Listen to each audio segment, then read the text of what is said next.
Selamat datang dalam keluarga besar BMC Philadelphia. Dan saya percaya semua kita diberkati, dicintai Tuhan. Dan saya yakin saudara-saudara yang hadir maupun yang menyaksikan secara online, semua kita bersuka cita karena Tuhan kita, Tuhan yang dahsyat. Ayo beri tepuk tangan yang meriah bagi Tuhan Yesus.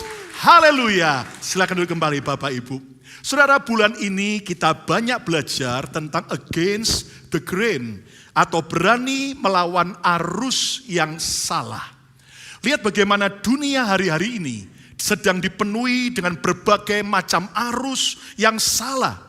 Dan minggu lalu kita sudah belajar bagaimana cara kita berani menghadapi, melawan arus kebencian, kemarahan dan kekecewaan yang sedang banyak terjadi di mana-mana.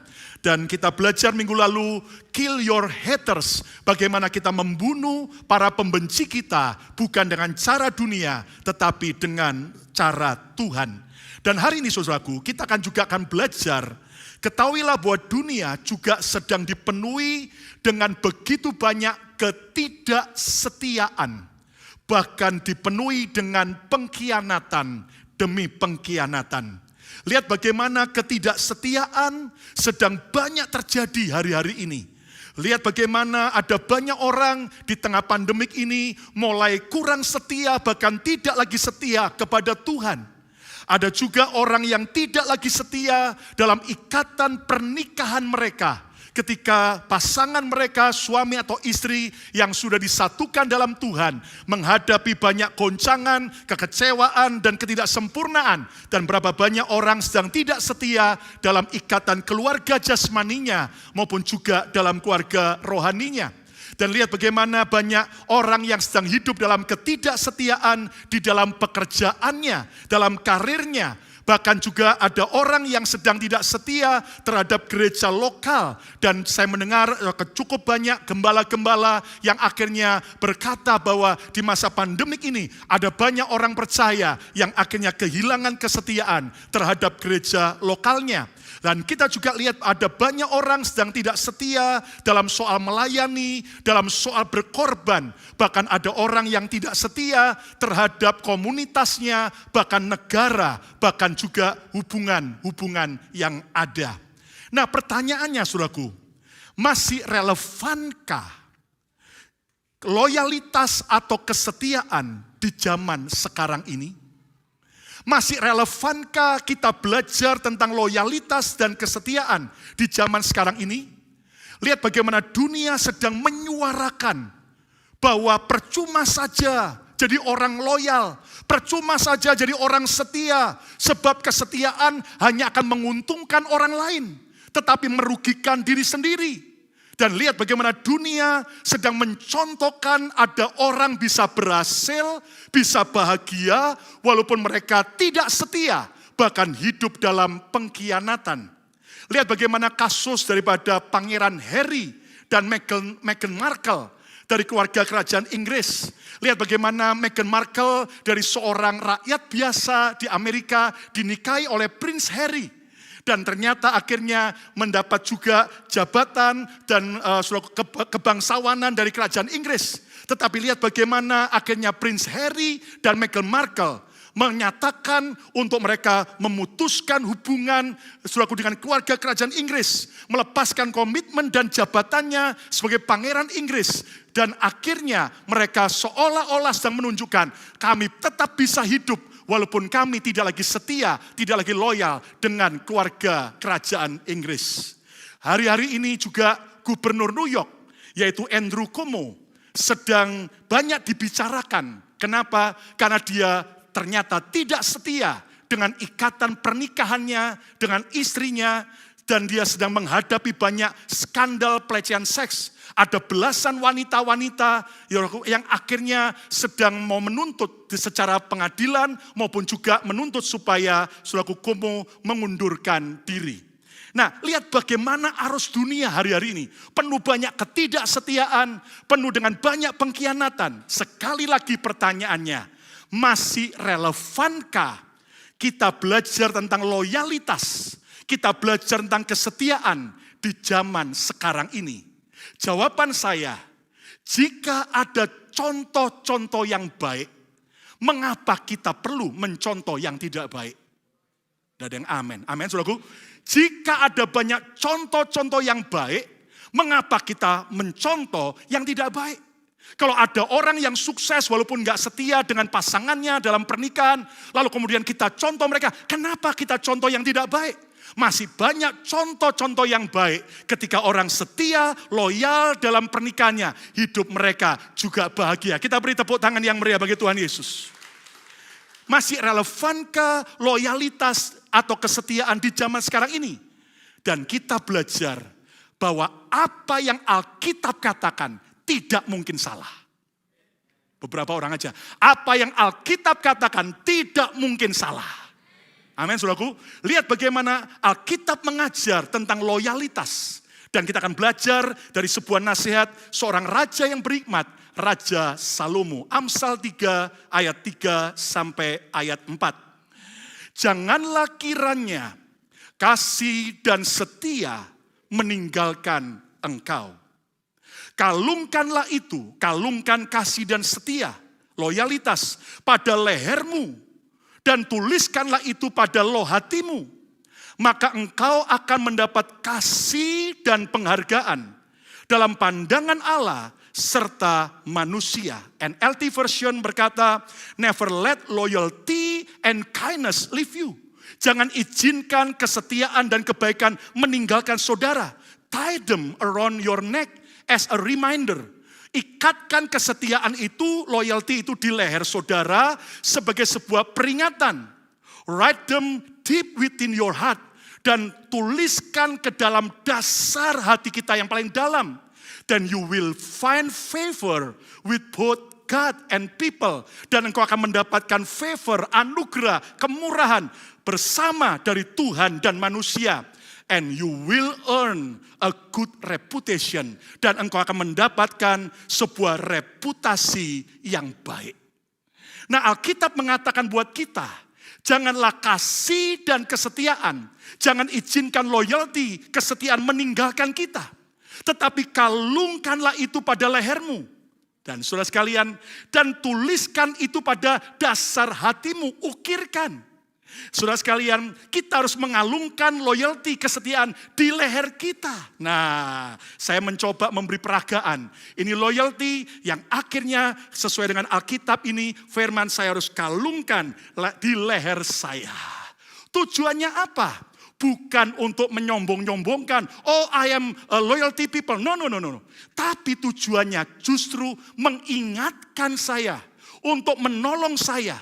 Ketika kita tiba-tiba mau tidak setia dengan pasangan kita. Tiba-tiba ada kalung kesetiaan. Ketika kita mulai tidak mau setia lagi terhadap Tuhan.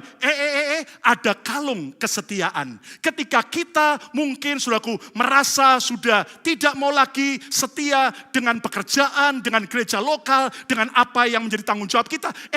Coba lihat, kamu harus mengalungkan bahwa engkau tetap orang yang loyal. Untuk apa? Selalu mengingatkan kita bahwa kita anak-anak Tuhan.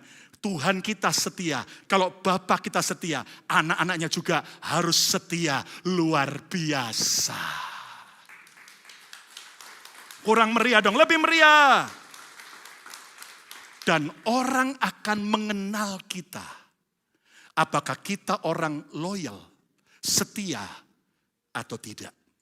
Tetapi yang Tuhan ajarkan jangan cuma dikalungkan di leher. Tapi taruh di dalam dasar hati, ukir yang paling dalam. Artinya apa? Saudara, kesetiaan yang Tuhan mau, gak cuma hanya di permukaan, tetapi sampai ke dalam hidup kita. Saudaraku, loyalitas merupakan karakter yang semakin langka hari-hari ini. Padahal membawa keuntungan besar bagi pemiliknya. Saudara, kalau orang berkata, percuma aja kamu setia.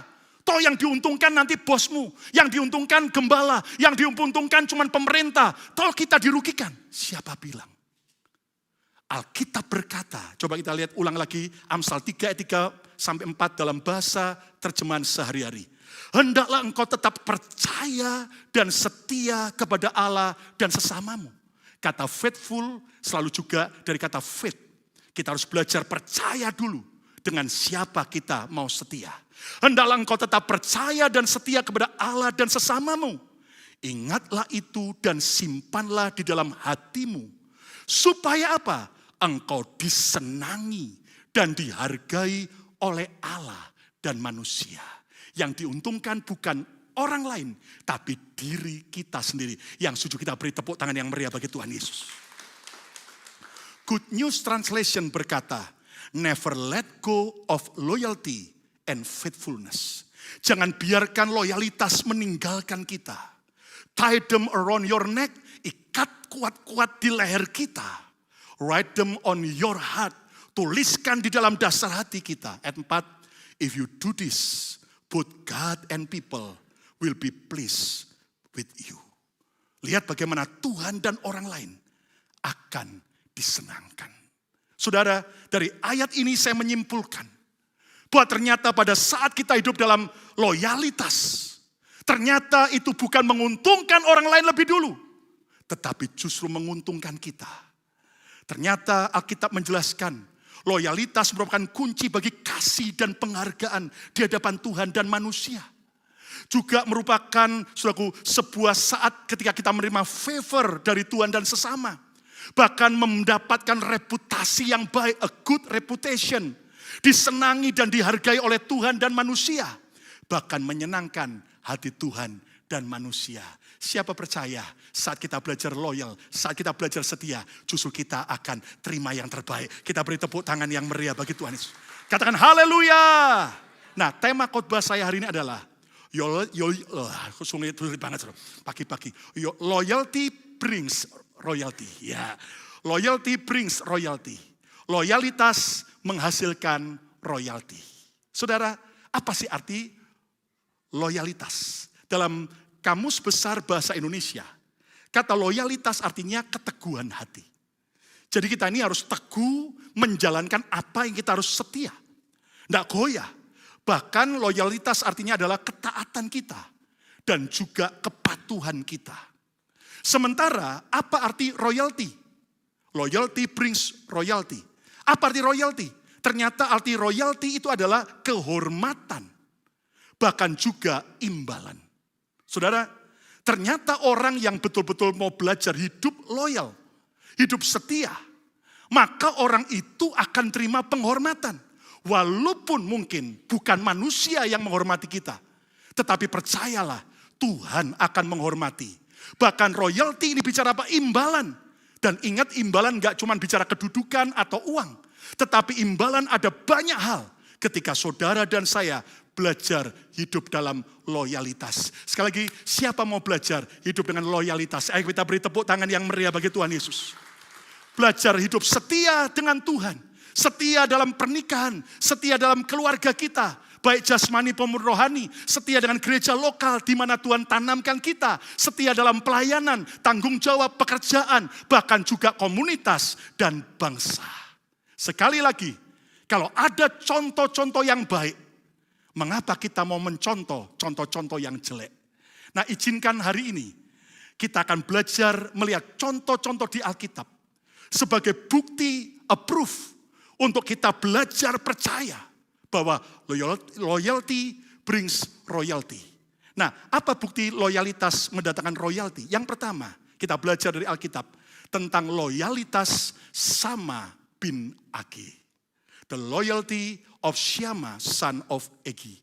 Saudara mungkin berkata, siapa ini Pak? Dia adalah salah seorang prajurit Israel yang melayani dan mengabdi pada kepemimpinan Raja Daud. Apa yang terjadi dengan Syama bin Agi? 2 Samuel 23 ayat 11 sampai 12. Sesudah dia, kalau Anda baca seluruhnya, ada nama-nama para pahlawan Daud. Dan yang paling top of the top adalah Triwira. Ini yang paling top sebagai pahlawan Daud. Sesudah dia, sama anak Agi, orang Harari. Ketika orang Filistin berkumpul di Lehi, di sana ada sebidang tanah ladang penuh kacang merah. Dan tentara telah melarikan diri dari hadapan orang Filistin. Lihat bagaimana tentara Israel yang lain udah ketakutan, lihat orang Filistin, mereka lari meninggalkan ladang kacang merah yang ada di Lehi. Tapi lihat ayat 12 yang ajaib. Maka berdirilah ia sama anak Age. Di tengah-tengah ladang itu, ia dapat mempertahankannya dan memukul kala orang Filistin. Demikianlah diberikan Tuhan kemenangan yang besar. Saudara, ketika Filistin musuh itu menyerang Lehi, semua tentara Israel ketakutan dan lari. Tapi ada satu tentara yang bernama Sama bin Age. Dia tetap bertahan dengan setia mempertahankan ladang kacang merah itu. Dan dia tidak jelas apa yang akan terjadi karena hanya seorang diri melawan sekian banyak musuh. Tetapi di sini loyalitas Sama sampai dicatat oleh Alkitab. Sama bin Age tetap setia mempertahankan ladang kacang merah di Lehi dari serangan orang Filistin. Sekalipun tentara Israel yang lain sudah melarikan diri. Saudara sekalian, apa bukti loyalitas Sama bin Age? Ternyata kalau Anda baca, dia tetap loyal saat yang lain mundur. Ketika ada banyak orang tidak lagi setia dalam pernikahan. Ketika teman-temanmu mungkin, saudaraku, tidak lagi setia dalam pekerjaan. Ketika yang lain tidak setia dalam pelayanan dan sebagainya. Pertanyaannya, apakah kita hanya ikut arus dunia, arus ketidaksetiaan, ataukah kita memilih against the grain, berani melawan arus yang salah ketidaksetiaan, dan aku mau tetap setia, tetap loyal. Dan lihat bagaimana dia mengerjakan tugas sampai akhir. Walaupun tidak jelas apakah dia bakal survive atau dia mati. Tetapi lihat bagaimana dia tetap bertempur sebagai seorang prajurit. Dan dia mau tetap bertahan sampai akhir. Dan Anda tahu juga dia memberi yang terbaik sampai akhir. Tidak hanya di saat enak. Tetapi pada saat sudah betul-betul ditinggalkan oleh tentara yang lain. Sama bin Age. Dia tetap lakukan yang terbaik. Dari peristiwa ini saya bisa menyimpulkan. Bahwa kesetiaan seseorang akan teruji dari bagaimana cara dia menjalankan tugas dan menjaga apa yang telah dipercayakan. Hari ini apapun tugas yang Tuhan percayakan buat saudara. Tugas jadi suami yang baik, tugas jadi istri yang baik, tugas jadi orang tua yang baik, tugas jadi seorang pemimpin yang baik, tugas sebagai seorang anak buah yang baik. Siapapun tugas dan kepercayaan, maukah kita berkata, aku mau seperti Sama bin Age. Aku mau tetap loyal dalam keadaan suka maupun duka. Yang mau kita beri tepuk tangan yang meriah bagi Tuhan Yesus. Katakan haleluya. Dan saya buktikan bahwa loyalty brings royalty. Lihat royalty yang akhirnya diterima oleh Sama bin Age. Alkitab berkata dari Tuhan memberi kemenangan besar. Percayalah saat kita terus belajar setia. Walaupun keadaannya sulit, Tuhan tidak tinggal diam. Dia melihat saudara dan dia siap memberi kemenangan yang dahsyat. Dia siap membela saudara, dia siap buka jalan saat tiada jalan. Dan dia adalah Jehovah Jireh yang akan mencukupkan semua kebutuhan kita dengan cara-cara ajaib. Siapa percaya, kita beri tepuk tangan yang meriah bagi Tuhan Yesus. Bahkan royalti bagi loyalitas Sama bin Age, dia diangkat dan dihormati sebagai triwira daripada Raja Daud. Bukan sekedar pahlawan biasa, tapi top of the top. Hanya 3 orang disebut triwira. Saudara percaya, ketika kita belajar setia, akan tiba waktunya Tuhan akan angkat dan Tuhan akan berikan penghormatan khusus. Minimal kalau kita tidak terima itu di dunia, percayalah, saat kita pulang ke rumah sejati kita surga, dia akan sambut kita bahkan luar biasa. Dia sungguh menghargai saudara dan saya. Mungkin orang berkata, tapi coba lihat para murid-murid Yesus. Mereka setia ikut Yesus, tapi toh akhirnya mereka berakhir dibantai. Berarti kan akhirnya rugi. Siapa bilang? Saudara, khusus kalau Anda baca dalam Kisah Rasul, waktu Stefanus salah seorang murid Yesus dirajam batu, Alkitab berkata, Stefanus berkata, aku melihat Tuhan berdiri di sorga. Saudara, ayat-ayat yang lain cuma berkata, Tuhan duduk di tahta. Tapi khusus waktu Stefanus yang tetap mau setia, mau pulang ke rumah Bapa, Tuhan berdiri. Anda tahu, kalau sampai seorang raja berdiri, itu tanda raja itu menghormati yang datang. Saat kita pulang nanti, kalau kita tetap setia, dia hormati orang-orang yang setia sampai akhir. Katakan yes. Beberapa hari ini dunia, termasuk Indonesia, bergembira atas kemenangan medali emas dari ganda putri bulu tangkis Indonesia di Olimpiade Tokyo, Jepang. Lihat bagaimana dua wanita Indonesia ini, Grecia Poli dan Apriani Rahayu. Mereka bersuka cita dan viral di mana-mana. Bagaimana sampai Presiden Jokowi sendiri, setelah mereka terima penghargaan emas, medali emas, itu sampai buat sebuah video call dan diabadikan. Seorang pemimpin bangsa sampai khusus ngomong, memberikan ucapan selamat. Saudara sekalian. Dan kita coba belajar siapakah Grecia Poli. Dia adalah anak Tuhan yang cinta Tuhan, tertanam dalam sebuah gereja lokal yang ada di Jakarta. Bahkan dia aktif dalam komsel, kalau kita di sini BFA, Bethany Family Altar, dalam sebuah saudaraku komsel. Dan dia betul-betul saudaraku setia mentaati firman. Apa yang diajarkan oleh gembalanya, dia lakukan dengan baik. Walaupun akhirnya Grecia mengalami banyak kekecewaan dan kegagalan. Bahkan pada Olimpiade sebelumnya, dia pernah didiskualifikasi tanpa sebuah alasan yang jelas untuk tidak boleh ikut. Dan akhirnya semua orang berkata, kamu udah terlalu tua. Kamu tidak akan mungkin bisa menang di Olimpiade berikutnya. Sudah resign saja. Tapi Grecia dikuatkan oleh para teman-teman gerejanya. Komunitas selnya menguatkan dia. Tuhan bisa buat kamu memperoleh impianmu jadi kenyataan. Sementara yang lain menyelemahkan Grecia. Tapi teman-teman rohaninya menguatkan dia. Dan singkatnya, kesetiaan Grecia membuahkan hasil. Dan lihat bagaimana di sosial media sampai daftar hadiah yang dia dapat. Itu banyak sekali. Saya nggak mau sebutkan. Kenapa? Anda nanti iri. Yang namanya uang, yang namanya apartemen. Bahkan sampai ada beberapa restoran yang memperbolehkan dia boleh makan seumur hidup. Gratis.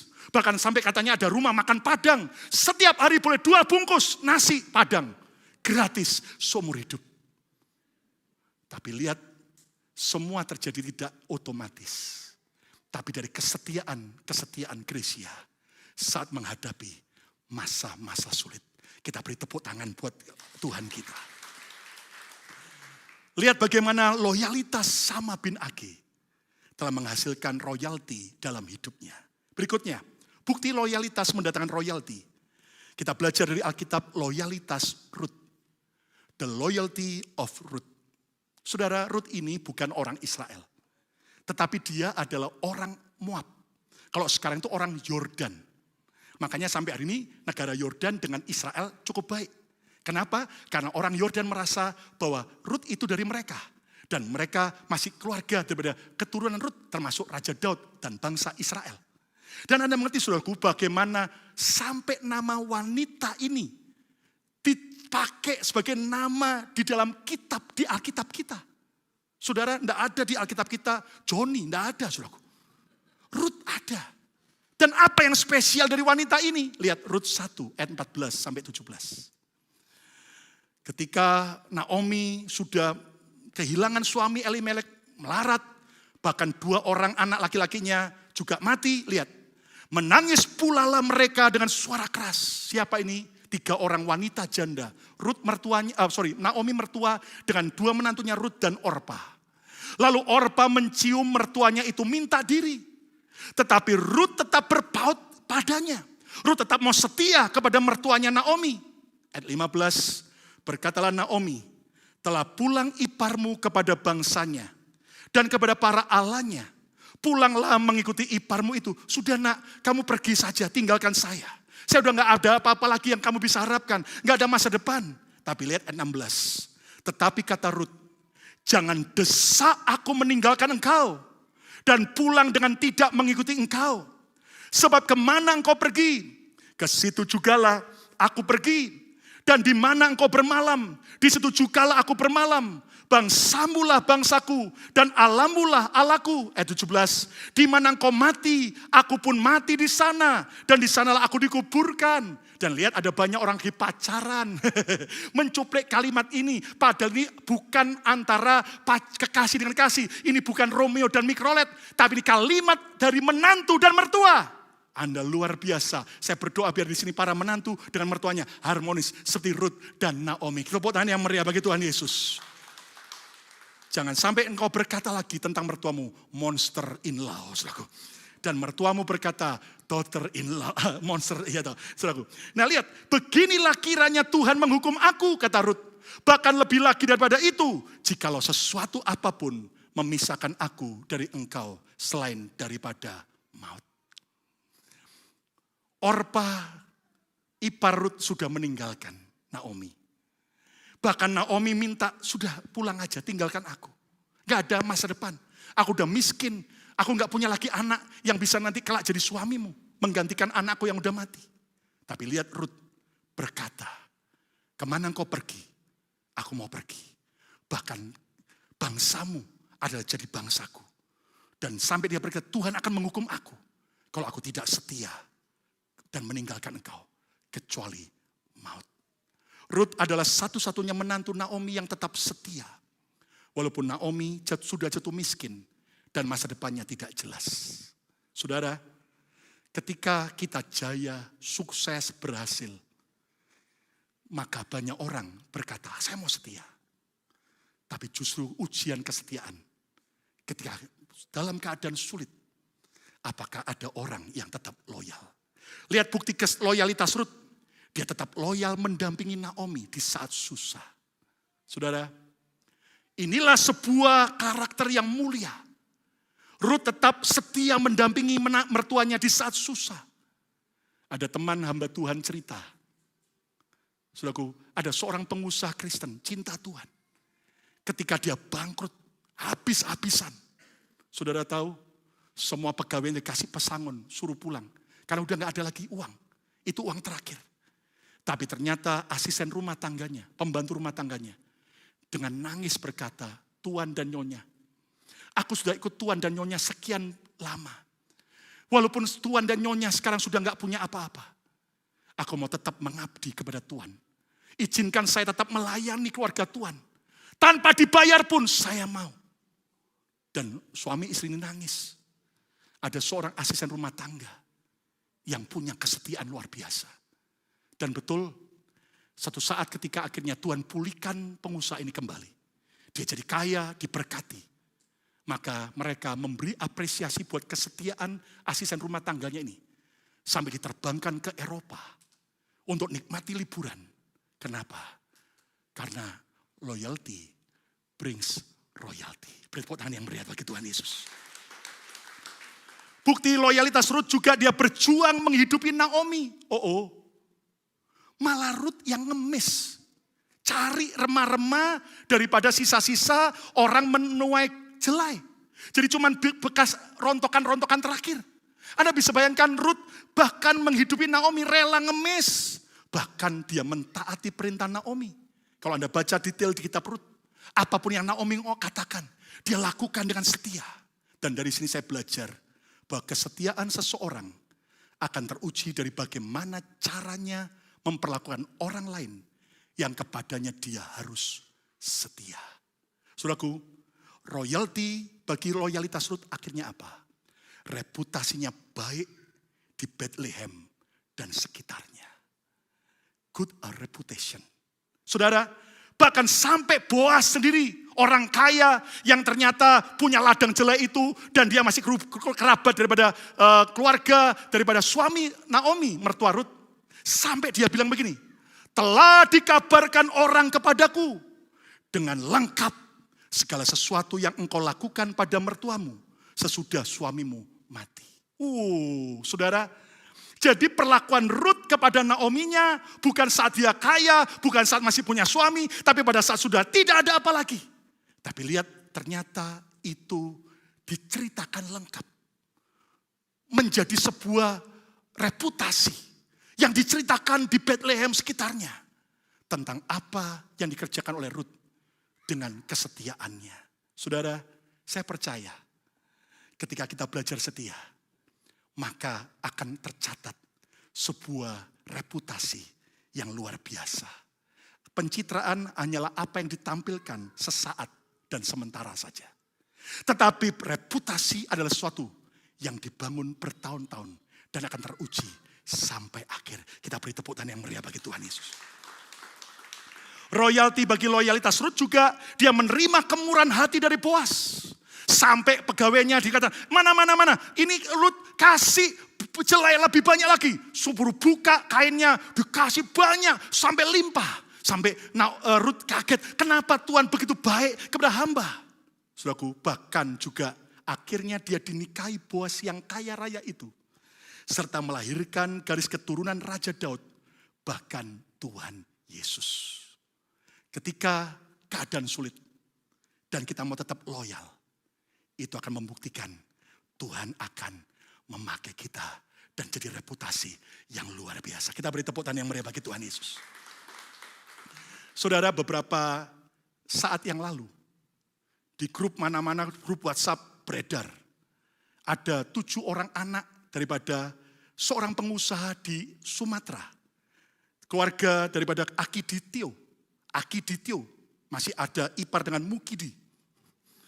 Wow, heboh di mana-mana. Karena 7 orang anak ini, walaupun ayahnya Aki Ditio ini, pengusaha sukses ini sudah meninggal, maka anak-anaknya sepakat akan menyumbangkan 2 triliun rupiah kepada pemerintah Sumatera untuk menolong pandemi. Wih, beritanya di mana-mana. Sampai saya baca ada yang nulis begini, mana orang Kristen yang kaya-kaya kok kalah dengan orang agama lain?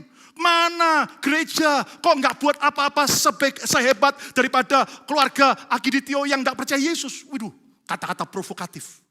Tapi akhirnya apa yang terjadi? Beberapa saat kemarin akhirnya kebongkar bahwa semua adalah janji palsu.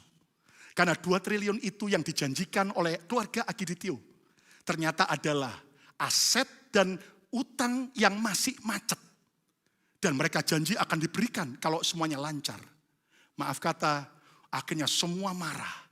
Dan ternyata itu hanyalah sebuah janji kosong. Terus saudaraku, orang akhirnya mencaci maki keluarga ini. Lah kalau macet baru mau dikasih, ya siapa yang bisa kalau enggak seperti itu.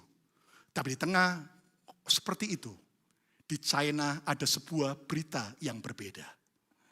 Ada seorang owner pabrik sepatu merek Erke dari China bernama Wu. Dan Anda tahu perusahaan sepatu China Erke ini kualitasnya bagus. Waktu saya ke China, saya juga lihat, cuman saya nggak beli, ya kan? Tapi bagus dan sekelas dengan Nike. Harganya lebih murah jauh.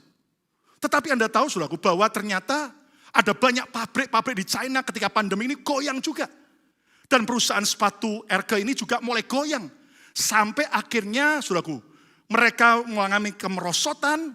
Tetapi ketika Wu ini, pemilik sepatu ini, mendengar dan melihat tentang bencana alam yang dahsyat. Bahkan banjir yang mengerikan yang menimpa kota Zhengzhou di Henan, China. Maka di tengah-tengah dia sendiri sangat sulit. Maka dia memutuskan untuk mendonasikan sebanyak 50 juta renminbi, RMB 50 juta. Itu sama dengan 7,7 juta US dollar. Atau setara dengan 112,5 miliar rupiah. Dengan sebuah empati kebersamaan untuk menolong para korban bencana itu. Saudaraku, dan Anda mengerti, orang kaget. Ternyata dia nggak banyak ngomong. Tapi dia menyumbang sekian banyak besar uang dari perusahaannya. Walaupun perusahaannya sedang goyang. Dan Anda tahu apa yang terjadi. Ternyata sumbangan daripada Wu ini menyentuh hati orang-orang China.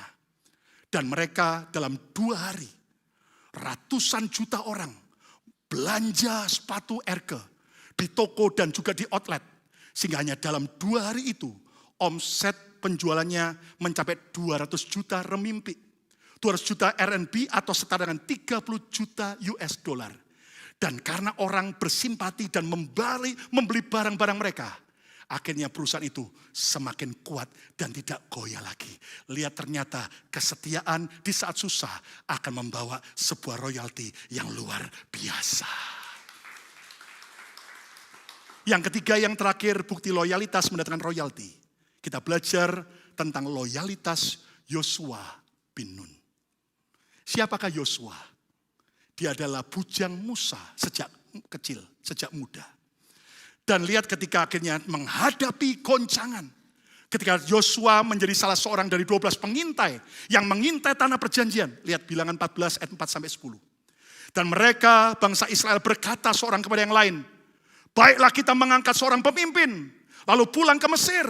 Udah, kita gak usah lagi setia sama Musa, pemimpin yang gak becus. Kita cari pemimpin baru aja dan kita pulang balik ke Mesir.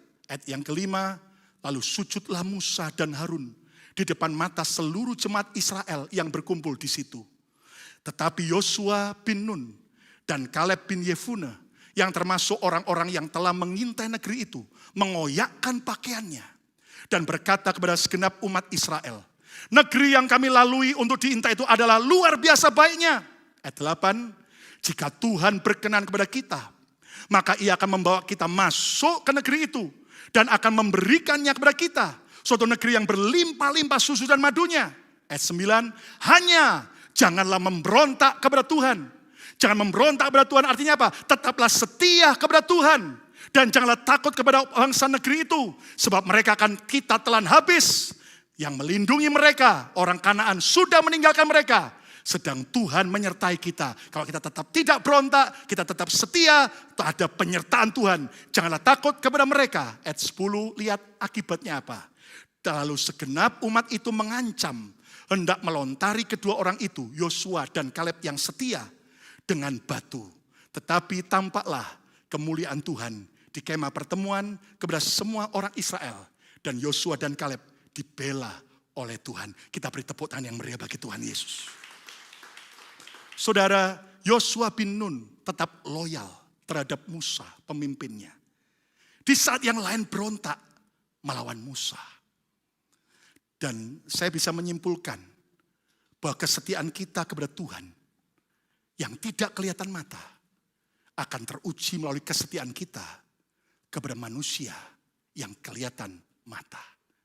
Kita nggak akan bisa setia pada Tuhan yang tidak kelihatan kalau kita tidak belajar setia dengan manusia, orang-orang yang harus kita belajar setia.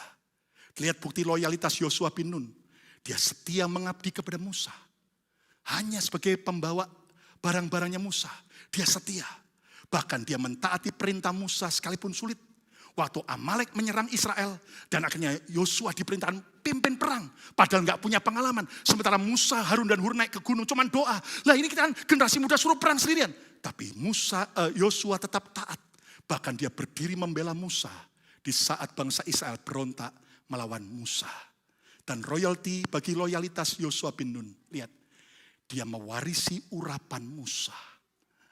Apa yang Tuhan percaya pada Musa, Yosua mewarisi luar biasa.